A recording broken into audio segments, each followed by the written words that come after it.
Hi, I'm Melinda Hanson, and I'm going to talk to you about action research. I have a family, son, daughter, husband on the 19th, and a cat. These are my interests. I have a bachelor's and a master's with 15 years total education experience.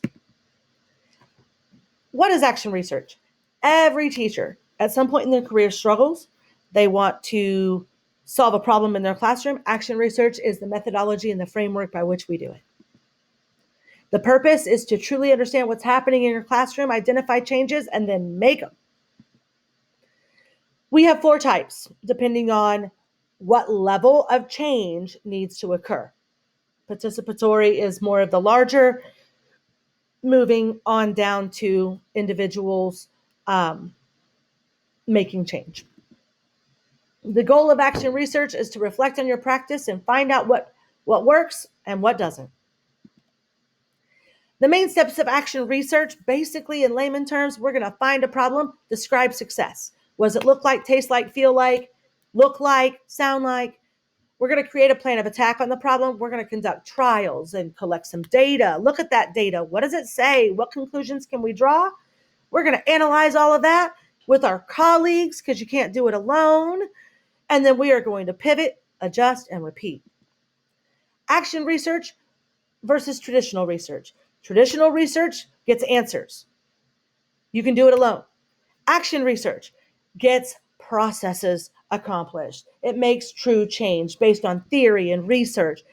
Change within a person and their own practices, or change within the system at large. Some of the common problems you're going to have to watch out for are ethical issues, cultural responsiveness, making sure that you are collecting and reporting your data accurately and appropriately.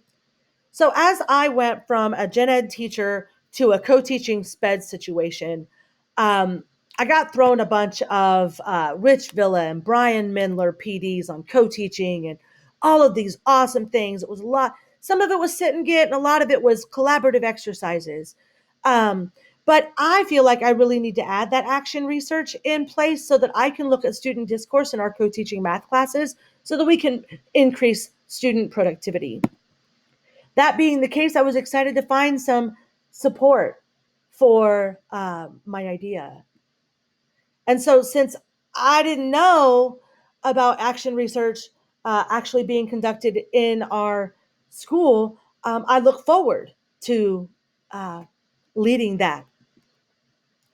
These are CLO 1.2, 4.1, 4.2, 4.3, 4.4. And I chose correlation because data-driven decision-making has got to happen. And that happens out of action research. So does a streamlined way to develop and evaluate teaching strategies. And then reflection for me, I really need to look at the impact of our decisions and lasting generations. So I need to make sure that I learn this learning leadership skill. Thank you so very much. I hope you have a wonderful day.